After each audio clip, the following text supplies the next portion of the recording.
Bueno, buenas tardes. Continuamos nosotros con el tema que empezamos de reconciliación con Dios. Nosotros dijimos, ¿verdad?, que es un tema que muchas veces pensamos que lo sabemos, pero en el Señor hay que repetir las cosas, porque nos interesa saberla. Muchas veces nos repiten un texto bíblico y el Espíritu Santo nos lo muestra de otra manera.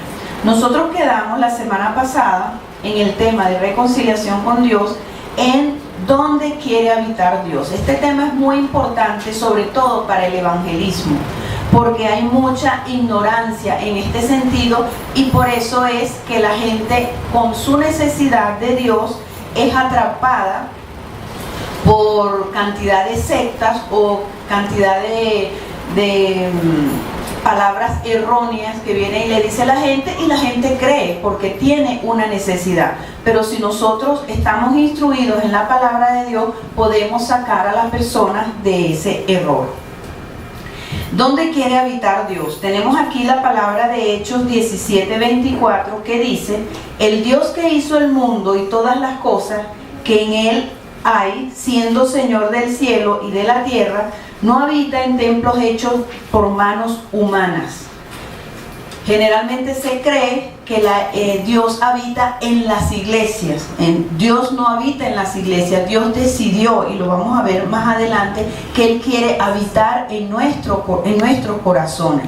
Nosotros somos su templo. La Biblia dice que somos templo del Espíritu Santo. Una persona que no conoce los caminos del Señor, le puede parecer esto extraño, porque la gente idolatra los templos y dice: ay, qué belleza de templo, mira qué mármol, qué escultura tan hermosa. Y resulta que Dios no le está interesado en eso, porque más adelante nosotros podemos ver que Él es dueño de la plata y el oro, y Él tiene todo lo que quiere. Lo único que anhela es nuestro corazón.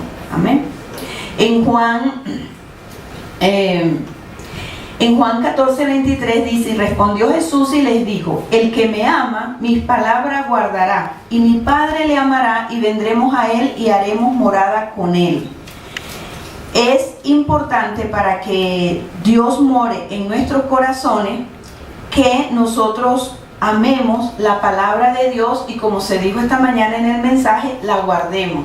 Si nosotros guardamos la palabra, ¿qué es guardar? Obedecer, cumplir su palabra. Entonces, fíjense que dice: cuando nosotros guardamos su palabra, mi Padre le amará. ¿Por qué? Porque cuando nosotros empezamos a guardar su palabra, a obedecer, vamos a ser reconciliados con el Padre, a través de la sanidad, a través de la adoración, a través de la instrucción. Vamos a ser reconciliados, y dice: y mi Padre le amará, y vendremos a él y haremos morada en él. Seremos templo del Espíritu Santo, ¿verdad? Entonces es importante obedecer la palabra para que el Señor pueda manifestarse a nosotros. Fíjense que cuando nosotros vivimos esto, amar la palabra, guardarla, y sabemos que el Señor habita en nuestro corazón, entonces va a haber una conciencia de su presencia para guardarnos de pecar y no tener actitudes o motivaciones incorrectas que van a ofender a Dios.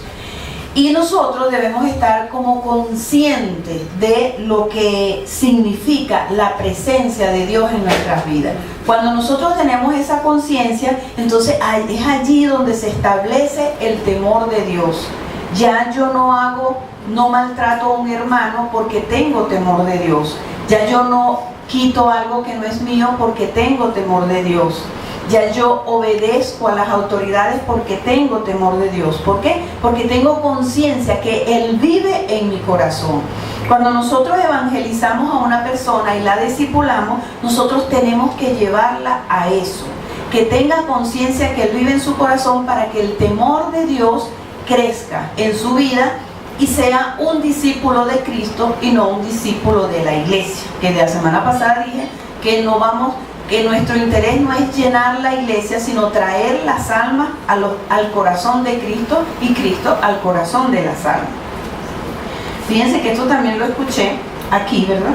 Que dice Apocalipsis 3:20, dice: he aquí yo estoy en la puerta y llamo. Si alguno oye mi voz y abre la puerta, entraré a él, cenaré con él y él conmigo.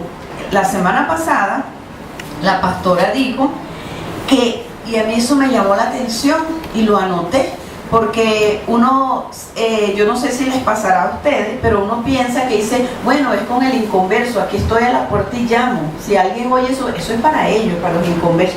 Y resulta que la pastora dice la semana pasada que esto es para la iglesia. Para mí eso me sorprendió, porque es verdad, eso era una carta a las iglesias. ¿Qué quiere decir? Que dentro de las iglesias hay personas que están dentro de la iglesia pero no tienen una comunión íntima con Dios. Entonces por eso debemos ser instruidos, discipulados, para nosotros estar conscientes de si en verdad tenemos una comunión íntima con Dios y una relación con Él. Porque si el Señor escribe esto en su palabra, para mí fue una revelación cuando yo escuché esto.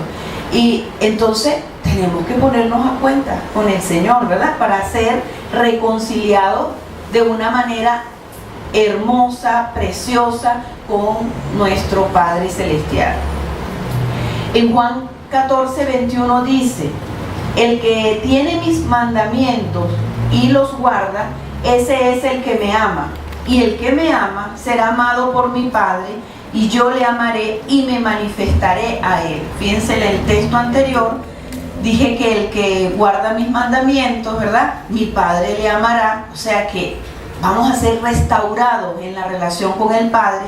Y en este dice, al final, será amado por mi Padre, o sea, vamos a ser reconciliados, como en la lámina de la reconciliación con Dios, ¿no? Y yo le amaré y me manifestaré a él. Si nosotros cumplimos esto, entonces vamos a tener la manifestación del poder del Espíritu Santo dentro de nosotros, dentro de nuestro corazón y en nuestras vidas. Nosotros vamos a saber que en cualquier circunstancia que nosotros estemos pasando, nuestro Padre se va a manifestar, nuestro Dios se va a manifestar a nuestro corazón, porque tenemos sus mandamientos, los guardamos y amamos a nuestro Padre Celestial y Él nos ama a nosotros. Nosotros debemos ser conscientes de esto, ¿no?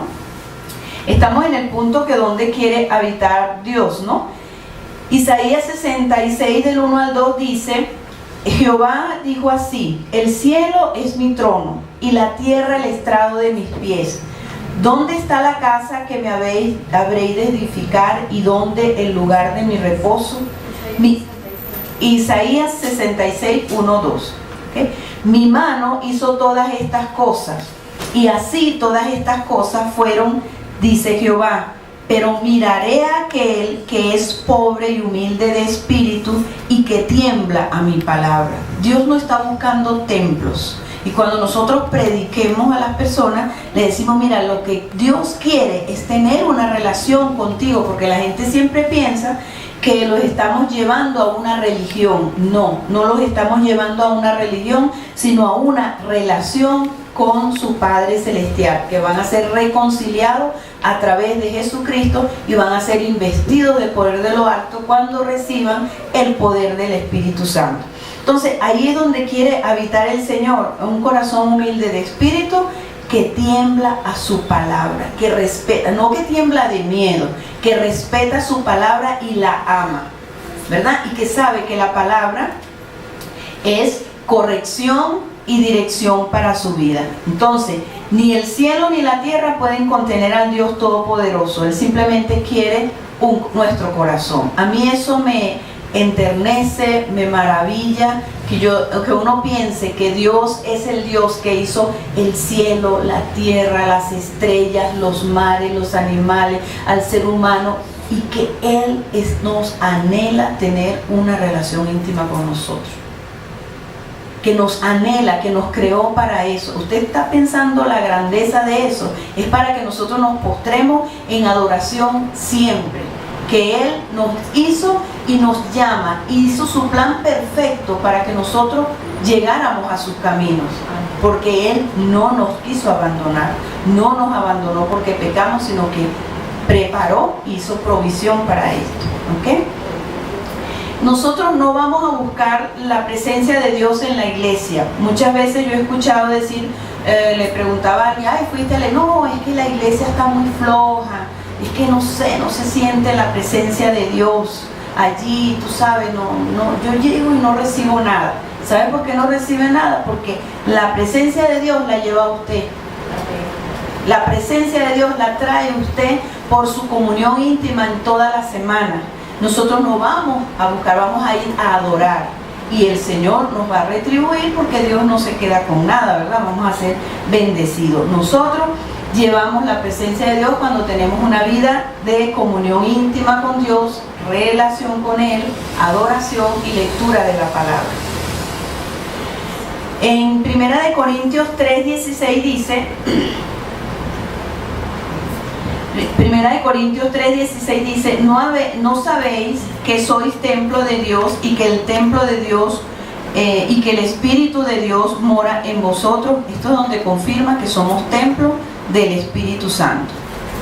Y lo explicamos así, hermano, porque en internet nos van a estar viendo personas, a lo mejor ustedes lo conocen de tiempo, pero hay personas que nos están viendo por internet que están empezando a conocer los caminos del Señor. Por eso tenemos que explicar minuciosamente. Amén. Dios nos ama, ¿verdad? Dios nos ama y nosotros somos su placer y su contentamiento. Él quiere y anhela pasar tiempo con nosotros. Él nos creó para alegrar su corazón. Si nosotros estamos conscientes de eso, si somos inconversos y no conocemos a Dios, cuando usted le dice a una persona esto, le dice, mira, Dios te ama y eres su placer. Él quiere que tú seas su contentamiento y quiere tener una relación íntima contigo. Y ya la idea de religión se le va a quitar de la mente, porque ya le estamos planteando, es una relación con Dios. Amén. Amén. Amén. Amén. Están aquí, ¿verdad? El Salmo 149:4 dice, porque Jehová tiene contentamiento en su pueblo. El Señor se alegra con nosotros. Y cuando nosotros vamos a su presencia, Él se alegra. Por eso es que muchas veces el Señor permite que tengamos quebrantamientos, pruebas, dificultades, porque muchas veces nos estamos alejando de Él, y cuando permite esas pruebas, esos quebrantamientos, es que nos acercamos a Él, porque Él quiere que recibamos su amor y que recibamos la solución en su presencia de los problemas que nos están aconteciendo, porque quiere sanarnos y liberarnos. Amén. Vamos a ver qué dice 1 Juan 4:8, dice, el que no ama no ha conocido a Dios, porque Dios es amor. Dios no tiene amor, su naturaleza es amor. ¿Okay? Vamos a ver otro punto, que es el hombre como una criatura pecaminosa. Nosotros necesitamos comprender este punto para poder explicarlo a las personas que estamos evangelizando. Fíjense que cuando Dios creó al hombre y lo puso en el huerto del Edén, y también le mandó que no comieran del árbol de la ciencia del bien y del mal. Esto lo hemos oído muchas veces. Vamos a leerlo en Génesis 2:15 al 17. Dice así, ¿no? Tomó pues Jehová Dios al hombre y lo puso en el huerto del Edén, para que lo labrara y lo guardase. Y mandó Jehová Dios al hombre diciendo, de todo árbol del huerto podrás comer, mas del árbol de la ciencia del bien y el mal no comerás, porque el día que de él comieres ciertamente morirás. Dios nos dio libertad, Dios le dio libertad al hombre, porque el Señor, su placer está en que nosotros le amemos por voluntad propia, que nosotros tomemos la decisión de escogerlo a Él. Por eso en el huerto del Edén, Él le dio libertad y no cercó el árbol prohibido, sino que le dijo, puedes comer de todo esto, pero de este árbol no. Porque el Señor quería, o quiere todavía, que nosotros le agrademos por voluntad propia. por decisión. Nosotros decidimos amarle y esa es la diferencia entre religión y relación. Nosotros decidimos amarle, adorarle y obedecerle por sobre todas las cosas. Y Él nos dio esa libertad. Lamentablemente que el hombre decidió desobedecer. Entonces, ¿qué le sucedió al hombre y a la mujer cuando pecaron? Lo leemos aquí en la palabra, dice Génesis 3 del 6 al 9, para los que están copiando y van a leer sus citas en la casa.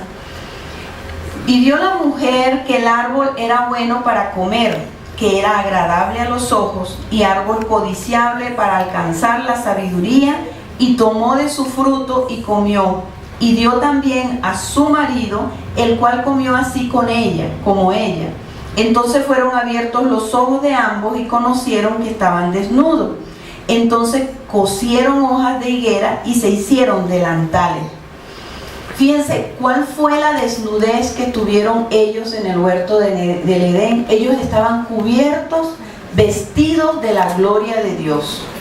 Lo que ellos perdieron fue la gloria de Dios y se separaron de Dios. Entonces quedaron de una manera natural, hicieron hojas de higuera para taparse. Estas hojas de higuera representan lo que toda la humanidad hace para que, entre comillas, querer alcanzar a Dios, que son las religiones. Entonces dice no, y la gente dice no, es que todas las religiones llevan a Dios. Eso es mentira, eso no es de Dios. El único que lleva al Padre es Jesucristo, porque Jesucristo es el camino, la verdad y la vida. Nadie va al Padre sino por Él. ¿Ok? Entonces, la hoja de higuera representa las religiones que el hombre inventa para querer alcanzar a Dios. ¿Por qué? Porque por la rebelión el hombre quiere llegar a Dios a su manera. A su manera. Entonces, y no es así, sino es a la manera de Dios. Nosotros tenemos que sujetarnos a lo que dice la palabra para nosotros poder llegar a su presencia humilde de corazón. Y como dice lo que leímos anteriormente, que temblamos a su palabra. Y no el temblor de miedo, repito, sino ese temor reverente de lo que es la palabra de Dios. ¿Realmente murieron? No. Adán y Eva no murieron físicamente, pero espiritualmente sí, porque fueron apartados de la presencia de Dios. Ellos fueron separados totalmente de la presencia de Dios. Y fíjense que ellos les fue prohibido tocar el árbol de la vida. Dios puso una espada que giraba, encendida, para que ellos no tocaran ese árbol, porque si no iban a vivir en pecado eternamente. Entonces ya ellos no podían tocar eso. ¿Okay? Entonces fueron destituidos de la presencia de Dios por su desobediencia. Al obedecer al enemigo, el hombre se sometió al señorío del diablo, se sometió al señorío del enemigo. Y por esta razón la tierra se corrompió, se llenó de violencia y ocurrió el primer asesinato, como vemos en la palabra, que es el de Caín y Abel. Entonces, y muchas veces nosotros oímos personas que nos dicen, esto nos sucede mucho cuando estamos evangelizando a una persona, pero bueno, si Dios es Dios, ¿por qué Dios permite el mal? ¿Por qué hay niños pobres? ¿Por qué hay abortos? ¿Por qué hay guerras y todo eso? Entonces la respuesta está en que el Señor, el Dios, le entregó la tierra a Adán y Eva. Se las entregó, ¿para qué? Para que la sojuzgara y la gobernara. Se la entregó. ¿Ok? Entonces, pero Adán y Eva pecaron y se la entregaron al enemigo. ¿Ok? Se la entregaron al enemigo. ¿Y qué es lo que sucedió? Que el Señor, en su empeño amoroso de rescatarnos, hizo su plan perfecto. Entonces envió a su Hijo Jesucristo para que muriera en la cruz del Calvario, para que llevara todos nuestros pecados y así se conformara la iglesia. Y es la iglesia la que ahora tiene, nosotros como iglesia, la que ahora tiene el poder de rescatar lo que se perdió en el jardín del Edén. Amén. Amén. Entonces, nosotros, y de hecho, nosotros los rescatamos. ¿Los rescatamos por qué? Porque pecamos, nos arrepentimos, el Señor nos perdona y somos restaurados y sanados porque el Señor Jesucristo llevó todos nuestros pecados y nuestras enfermedades en la cruz del Calvario. Entonces, por esto es necesario, entonces fíjense el plan. El Señor, Dios le entrega la tierra al hombre, el hombre le entrega a Adán, después Dios en su plan perfecto envía a Jesucristo. Cuando Jesucristo muere y resucita, se va, ¿verdad? Y dice que no nos va a dejar solos y que nos dejó al Espíritu Santo para que nos guíe, nos ayude, nos deja un consolador que va a sustituirlo a Él aquí en la tierra y va a vivir en nuestros corazones. El Espíritu Santo, dice la Biblia que Jesús le dijo que no salgan de Jerusalén, no salieran de Jerusalén hasta que fueran investidos de poder de lo alto. ¿Por qué dijo esto? Porque sin el Espíritu Santo nosotros no podemos pelear la batalla aquí en la tierra. ¿Cuántos lo creen? Amén. Amén. Sin el Espíritu Santo nosotros no podemos pelear esa batalla. Entonces, ¿por qué? Porque les decía que sean investidos de poder de lo alto. Fíjense que atendiendo personas, en una oportunidad yo atendí a una persona que ella, cristiana, temerosa de muchos años, temerosa de Dios de muchos años, se congrega, obediente, todo. Pero ella, sus problemas no los resolvía fácilmente, sino que era como que patinaba en sus problemas. Entonces yo le decía a veces a ella, le decía, pero es que parece, pero si te arrepentiste y Dios te perdonó y te mostró la raíz, ¿por qué sigue el problema? Yo le digo, parece que tú no crees. Le dije yo, ¿no? Parece que tú no crees. Y ella, pero una mujer humilde, ella me decía, bueno, Mirta, yo no sé qué pasa. Un día, hablando con otra persona, esta persona me empezó a mostrar que había una pariente de ella que no creía en el Espíritu Santo, no creía en la sanidad, no creía en los milagros que hace el Espíritu Santo, no creía en las operaciones del Espíritu Santo. Y cuando ella me estaba hablando de esa persona, fue que el Señor me puso en la mente, el Espíritu Santo me dijo, eso es lo que le pasa a la que tú estás ayudando. Que ella fue instruida por una iglesia que no cree en el poder del Espíritu Santo. Y ella tiene un espíritu de incredulidad. No porque ella quiere, sino que le fue impartido y ella no lo sabe. Entonces, yo me quedé así porque yo dije, bueno, Señor, si esto es tuyo, confírmamelo, porque de verdad que me quedé impactada con lo que el Señor me estaba diciendo, la persona hablándome y el Señor hablándome de la discípula. Entonces yo me quedé callada y no le dije nada porque estaba esperando. Y yo le dije, Señor, tú me vas a confirmar esto, porque esto eres tú que me lo dijiste, porque esta persona no conoce ni sabe nada y tú fuiste el que me lo dijo. Y después esta persona entró en una crisis y me llamó. Y yo se lo dije, le dije, mira, a mí el Señor me dijo esto y esto y esto y esto. Y me dice, ¿y por qué no me lo habías dicho? Ella se arrepintió porque ella fue instruida en estas iglesias que no creen en el poder del Espíritu Santo. Y Jesucristo dijo, no salgan de Jerusalén hasta que sean investidos de poder de lo alto. ¿Por qué? Porque no podemos pelear la batalla, no podemos pelear con las enfermedades, no podemos pelear con el pecado, no vamos a conseguir la causa raíz de las cosas, vamos a estar en maldiciones. Y después el Espíritu Santo me mostró otra persona que yo atendí, que yo veía que no salía de calamidad en calamidad y por donde metía la cabeza le daban un palo y todo le salía mal, pero ella decía, es que yo soy una guerrera, decía ella, yo soy una guerrera, ¿no? Y yo me quedaba así, yo decía, bueno, yo como que no guerrero mucho, ¿no? Porque ajá, y entonces, pero todo, sin exagerarle, hermano, le salía mal. Y yo decía, pero bueno, ¿qué es lo que le pasa a esta mujer? Entonces el Señor en una administración reveló que ella traía una maldición ancestral.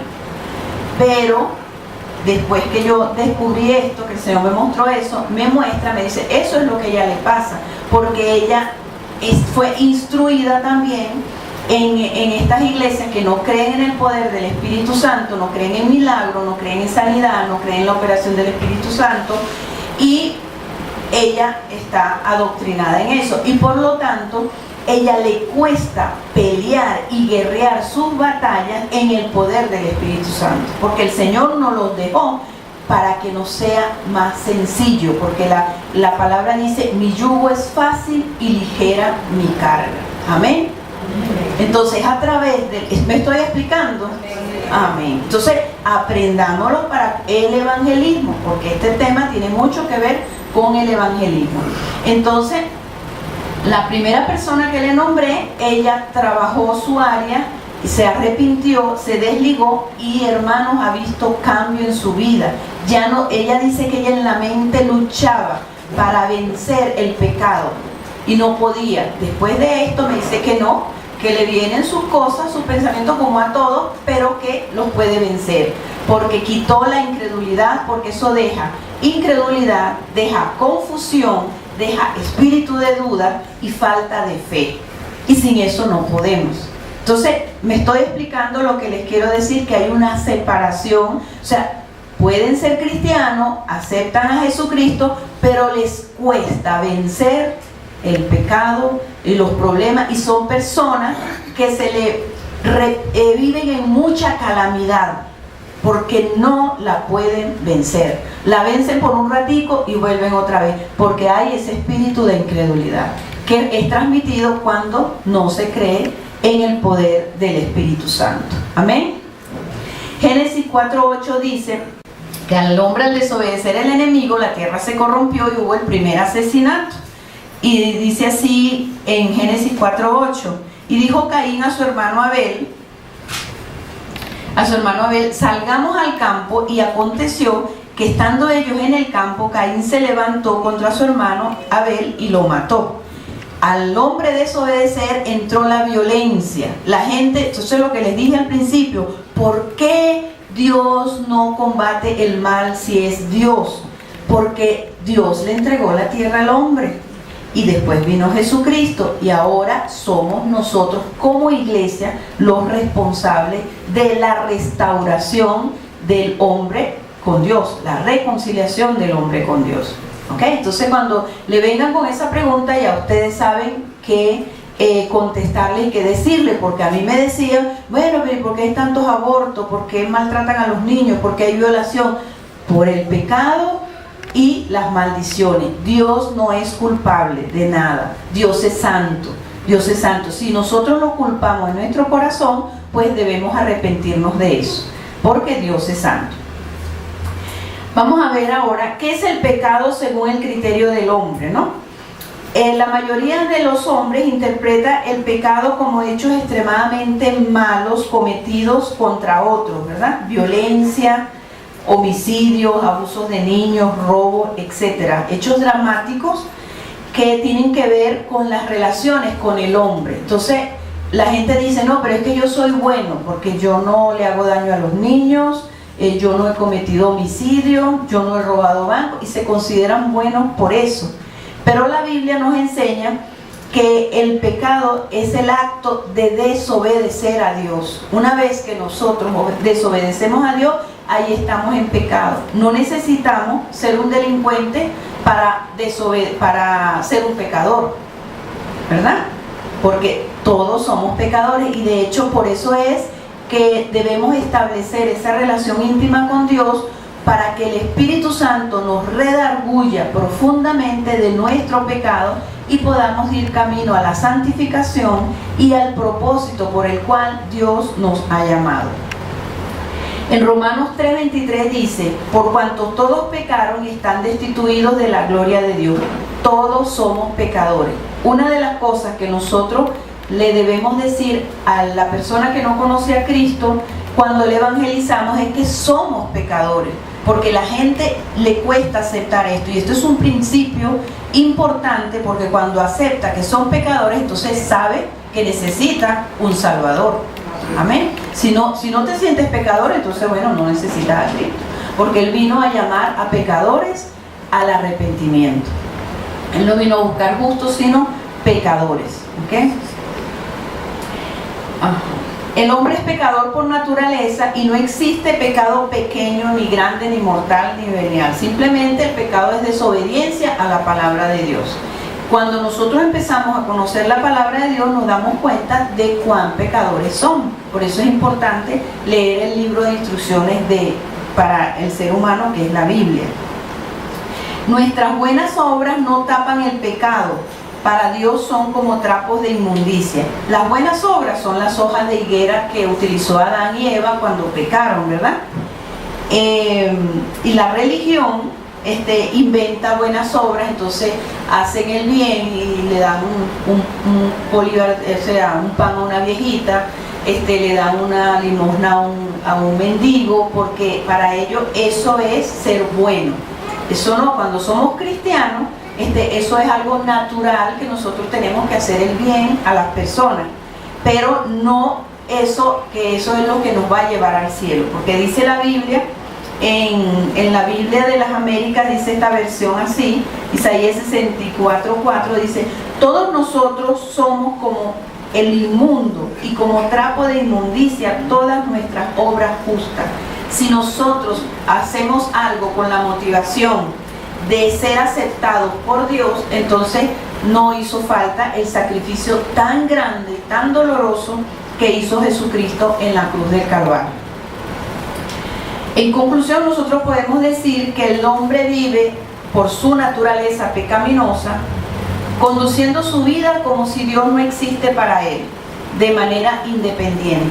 De hecho, nosotros como cristianos debemos orar, ¿verdad? Y pedirle al Espíritu Santo que nos ayude, porque debemos ser libres y arrepentirnos de todo espíritu de independencia, porque todos traemos eso, un espíritu de independencia que lo podemos adquirir a través de las prácticas de brujería, lo podemos adquirir porque teníamos una mamá y un papá controlador, entonces tomamos una decisión contraria y dice: yo voy a ser independiente, no me voy a sujetar, no voy a hacer esto, me voy de la casa, y entonces allí también incluye a Dios. Entonces somos independientes de Dios. El hombre en su naturaleza pecaminosa quiere vivir independiente de Dios. Yo tuve que ser libre de un espíritu de independencia, porque quería hacer las cosas a mi manera, quería actuar como yo quería. Y no, esto lo resuelvo así, porque a veces somos personas muy hábiles, ¿verdad?, para resolver cosas, y nos desviamos y nos olvidamos de Dios y estamos actuando en independencia. Tenemos que decirle: Señor, ¿qué dices tú? ¿Cómo quieres tú que yo haga esto? ¿Esto es tu voluntad? O mira, Señor, hice esto, pero si no es tu voluntad, yo no lo quiero. Pero debemos sanar del espíritu de dependencia. Otro punto, que es lo que el hombre vive en su naturaleza, ¿verdad?, pecaminosa, es tratando de ser autosuficiente y dueño de sí mismo. Ya nosotros no nos pertenecemos, le pertenecemos a Dios, y debemos ser sumisos, sujetos a su palabra y a la obediencia a Él, porque Él es el dueño de nosotros. Él nos hizo y no nosotros a nosotros mismos. También vivimos luchando contra Dios, violando sus mandamientos como norma de vida, y dice: bueno, yo vivo a mi manera. No, bueno, es que yo busco a Dios a mi manera. ¿Se acuerdan que hay una canción de un cantante famoso que se llama Mi Manera? Dice, una vez yo escuché que, como un chiste, ¿no?, que decían: bueno, esa es la canción que se va a cantar en el infierno. Yo lo escuché a mi manera. Sí, porque si lo vemos desde ese punto de vista, sí, porque vivo a mi manera. A mi manera, no. Por lo menos lo dice Rey. Ok. Entonces debemos cuidarnos de eso, ¿verdad? Y siendo libres de ese espíritu de independencia que no nos lleva a Dios. Y lo podemos ver cuando nosotros no nos sujetamos a las autoridades o queremos resolver nuestra vida según como nos indica lo que hemos aprendido y lo que hemos conocido, sin tomar en cuenta a Dios, como dice el proverbio, que encomienda a Dios tu camino y Él enderezará tus veredas. ¿Okay? Vamos a ver qué consecuencias trae el pecado en nuestras vidas. Romanos 6:23 dice: porque la paga del pecado es muerte, mas la dádiva de Dios es vida eterna en Cristo Jesús, Señor nuestro. El pecado trae consecuencias, la separación de Dios trae consecuencias a nuestra vida. Pero nosotros tenemos que interceder mucho para que una persona quiera llegar a los pies de Cristo, porque aunque tienen las consecuencias encima, cuando se les arreglan las consecuencias, que uno ora y les predica entonces se apartan. ¿Por qué? Porque tienen el chip, el patrón en su mente de la religión, que a la religión se iba, se prendía una vela cuando se tenía un problema y ya se olvidaba. Entonces eso hay que eliminarlo y tenemos que ser libres de ese espíritu religioso que lo traemos del mundo. ¿Están aquí? Amén. Amén. Ay, qué bueno, me contestaron toditos. El pecado trae la separación de Dios, muerte eterna, ¿verdad? Cuando una persona no ha recibido a Jesús como su Señor y Salvador y ha vivido en sus caminos y obedeciendo su palabra, entonces su alma se pierde para siempre. Y ese es el trabajo de nosotros como iglesia, de rescatar las almas para Cristo, para que no se pierdan en el infierno. Aunque es una palabra fuerte, ¿verdad? Pero el infierno existe y hay que hablarle. La gente piensa que uno los quiere manipular, que uno los quiere meter miedo, y no es así. Es mostrarle la realidad, lo que Cristo vino a decir. Entonces, otra consecuencia que trae el pecado en la vida de las personas es la culpabilidad. Se sienten culpables. La culpabilidad es algo muy fuerte y muy profundo que puede llevar a la persona a la depresión, a la angustia y al suicidio. Muchas veces no vamos a ver, la persona no ve que es por culpabilidad, porque no conoce las cosas espirituales, los caminos de Dios. Pero cuando nosotros vemos una persona con depresión, angustia y que tiene ganas de morirse y suicidarse, es porque puede haber un espíritu de culpabilidad. ¿Okay? También otra consecuencia es que trae el pecado a nuestras vidas, es una vida sin propósito ni orientación. La persona no sabe a dónde va, ni cuál es el plan para su vida, y maneja su vida de la manera que se le ocurre. Bueno, yo voy a hacer negocio, voy a hacer esto, y entonces se le estorban. Muchas veces, cuando son hijos de padres cristianos, vemos que el hijo no prospera o se le estorban las cosas, simplemente porque sus padres están orando para que llegue a los caminos de Dios, y él está haciendo su vida a su manera, y Dios quiere prosperar, porque Dios quiere prosperar nuestra familia y nuestros hijos, porque Dios es un Dios de familia. Amén. También otra consecuencia del pecado son las relaciones interpersonales rotas y distorsionadas. No hay nadie que usted le predique que no tenga un problema familiar o no tenga un problema con otra persona.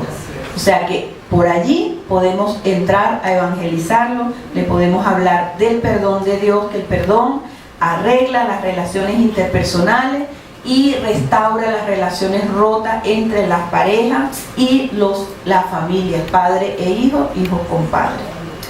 Otra consecuencia del pecado es hogares sin armonía, destruidos por la rebeldía, que los hijos se van de la casa rebeldes, o a lo mejor no se van, pero están muy rebeldes dentro del hogar. Entonces la rebeldía es un síntoma de que Dios no está reinando en ese hogar.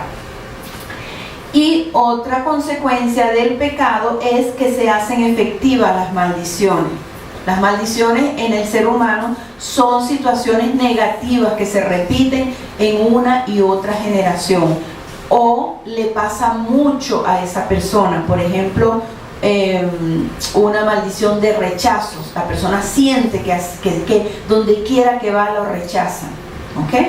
Entonces eso es consecuencia del pecado. Si buscamos de Dios, nos arrepentimos, nos sujetamos a la palabra de Dios, nos ponemos en la lámina 33.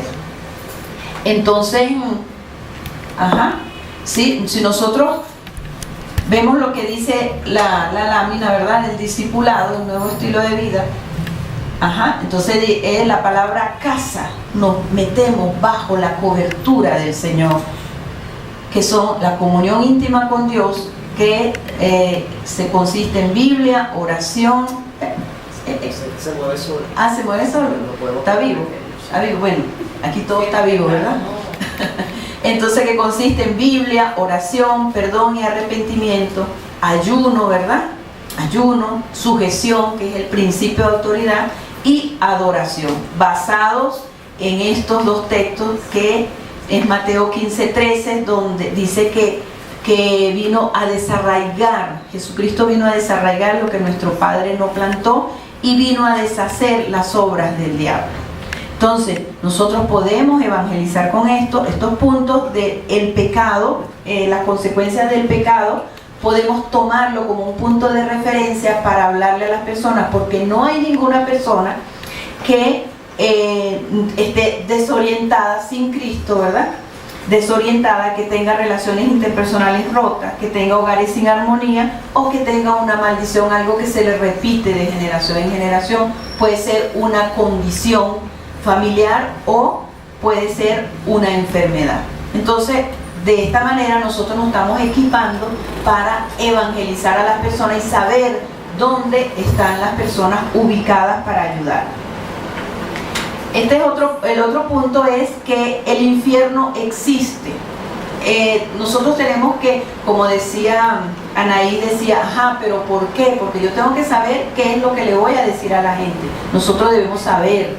Si el infierno existe, sí. Pero entonces tenemos que saber por qué. Fíjense, la mayoría de la gente dice, porque si no le damos una explicación, entonces simplemente lo niega. La mayoría de la gente piensa que un Dios bueno no puede haber creado el infierno para el hombre, ¿verdad? Y por lo tanto ellos dicen que el infierno no existe, porque si es un Dios tan bueno, Él no puede haber creado el infierno para el hombre, ¿no? Una vez yo evangelicé un muchacho y entonces le empecé a hablar y me dijo, mira, yo no creo, porque si Dios es bueno, Él no creó el infierno para el hombre porque Él nos ama. Y yo le dije, pero es que Él no creó el infierno para el hombre, Él dice que lo creó para el diablo y sus ángeles. Él vino a morir en la cruz del Calvario para que nosotros no pasemos para allá. ¿Okay? Y lo dice en Mateo 25:41. Dice, apartados de mí, malditos, al fuego eterno, preparado para el diablo y sus ángeles. O sea, el infierno no es para el hombre. El hombre no merece ir a ese lugar. Ahí está la cita, ¿verdad? ¿Dónde está? El 41. Entonces dirá también a la izquierda, apartados de mí, malditos al fuego eterno, preparado para el diablo y sus ángeles. No es para el hombre. No es para el hombre. ¿Ok? Fíjense que en esta tierra es donde nosotros tenemos oportunidad, que eso también lo usamos en el evangelismo, es aquí donde nosotros tenemos oportunidad de decidir dónde pasamos la eternidad, porque generalmente las religiones le inventan y le dicen que bueno, que poniéndole velas o rezándole unos cuantos rezos, los sacamos y van al cielo, y debemos sacar a las personas de ese error. Es aquí donde nosotros decidimos. Esta mañana en el mensaje del pastor dijo que la salvación empieza aquí, en la tierra. La salvación no empieza después que nos morimos, sino aquí en esta tierra. En Juan 3:16 dice, porque ese es el texto que todos nos conocemos de memoria, de tal manera amó Dios al mundo que ha dado a su Hijo unigénito para que todo aquel que en Él crea no se pierda, mas tenga vida eterna. Nosotros predicamos mucho con este texto y lo repetimos porque lo hemos aprendido de memoria, pero es necesario mostrarle a la gente qué significa esa palabra, de tal manera Dios nos amó. O sea, hacerle ver, y hay muchas ilustraciones que se le dicen a las personas para hacerle ver que dio lo que más amaba a su Hijo único para venir a salvarnos a nosotros, porque nos ama, ¿ok? Y para que tengamos esa vida eterna, porque Él nos anhela celosamente y nos creó para tener una comunión con nosotros desde ahora y para siempre. Amén. Ajá. Dios desea que nosotros tengamos convicción de pecado y que esto nos lleve humildemente al arrepentimiento. Entonces, para esto el Señor nos dio la ley. Nos dio la ley, y que la ley nos muestra el carácter moral de Dios. Ahí nosotros vamos a ver los principios y valores que están contenidos en los mandamientos. La Biblia, nosotros vamos a ver como un bosquejo de esos mandamientos, pero la Biblia está llena de mandamientos, desde Génesis hasta Apocalipsis. Y fíjense que los 3 primeros mandamientos se refieren a la relación personal con Dios, y los otros se refieren a la relación con los hombres. Acuérdense que les dije la semana pasada que la cruz tenía 2 maderos, uno vertical y uno horizontal. El vertical, la relación con Dios, y el horizontal, la relación con los hombres. Depende de tu relación con los hombres, se puede ver cómo es tu relación con Dios. ¿Amén? En los 10 mandamientos nosotros podemos ver el carácter moral de Dios, que Él estableció las leyes para protegernos y para nuestro bien, porque nos ama. Muchas veces las personas no quieren aceptar el evangelismo, no quieren aceptar el evangelio, la palabra de Dios, porque sienten que hay mucha prohibición, porque tienen un concepto de la diversión equivocada. Dice, no, porque entonces me prohíben tomar, me prohíben esto, y no se prohíbe nada, simplemente es enseñarle la palabra, porque el Señor quiere que nosotros le obedezcamos de manera espontánea y por una decisión. Y debemos hacerle ver que la ley de Dios, la Biblia, es para protegernos. Cuando Dios nos prohíbe algo, es para protegernos.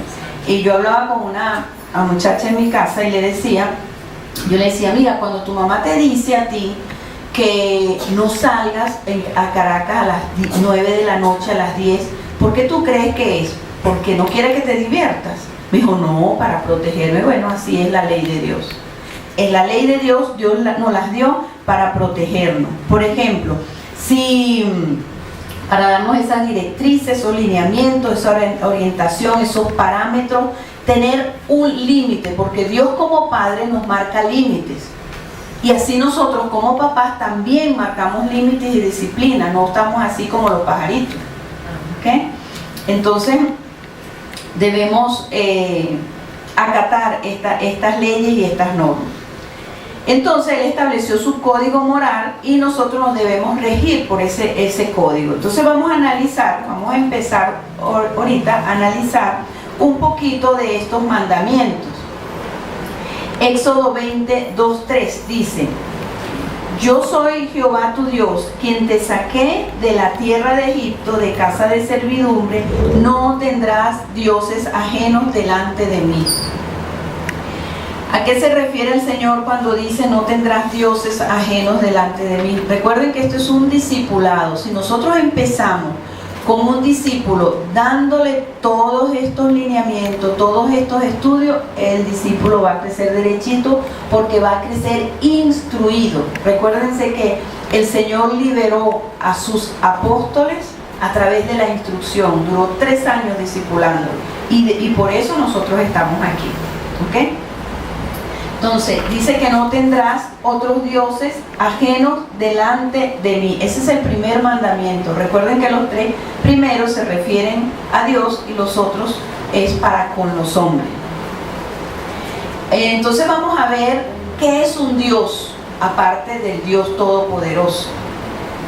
Un Dios es aquel, lo voy a ir despacito leyendo para que lo capte, porque después vamos a caer en lo que es la idolatría. ¿Ok? Entonces, cuando nosotros discipulamos una persona con esto, entonces lo estamos sacando poquito a poco, porque va a entender claramente lo que debe y lo que no debe hacer. Entonces, ¿qué es un Dios? Un Dios es aquel al cual le dedicamos toda nuestra vida, lo mejor de nuestro tiempo. ¿Ok? Pero dice, ay no, que no tengo tiempo para ir a la iglesia, porque tengo que hacer esto, porque tengo que hacer lo otro. Dios es primero. Y si nosotros ponemos a Dios primero, entonces el tiempo va a salir. Lo vamos a poder hacer. ¿Ok? Porque muchas veces no podemos hacer algo y le decimos, mira Señor, yo quiero hacer esto, pero no puedo, no me da el tiempo. Y el Señor va a arreglar las cosas, porque cuando tenemos la disposición, entonces el Señor nos da la victoria. Ajá. Un Dios es lo que le dedicamos lo mejor de nuestro tiempo, le dedicamos nuestro dinero, nuestro amor y nuestra devoción. Un Dios es de donde sacamos todas nuestras fuerzas. A veces nos sentimos mal y buscamos a una persona y no, o hacemos X cosas, entonces eso se convierte en un Dios, porque si no vamos al Dios Todopoderoso de rodillas, Señor, no tengo fuerza, estoy cansada, necesito tu apoyo, porque Él es el único que nos lo puede dar, ¿verdad? O un Dios también puede ser al que le damos todas nuestras fuerzas, le dedicamos todo el tiempo a esa situación, a esa persona, a ese ser, entonces lo convertimos en un Dios. ¿Me estoy explicando? Amén. Ajá. También el dinero puede convertirse en un Dios, buscar y buscar y buscar el dinero. ¿Okay? También puede serlo un carro, una pareja, los hijos, un problema. Nosotros podemos entronizar un problema de tal manera que lo podemos convertir en un Dios. Hay una persona que yo le dije en esta semana, le dije que tú estás entronizando eso, déjate estar confesando que tienes eso, le estás entronizando ese problema, arrepiéntete de eso.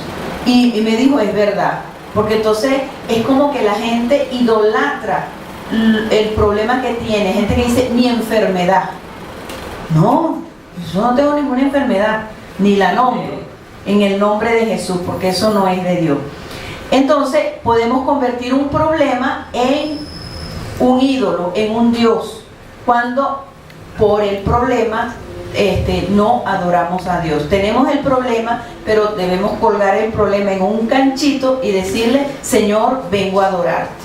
Porque cuando estamos abrumados por un quebrantamiento grande, fuerte, que nos escachapa, a veces ay, es que no puedo adorar. Pues no, cuelgue su problema en un ganchito y diga, Señor, vengo a adorarte, porque Dios es Dios y merece adoración, tengas o no tengas problema.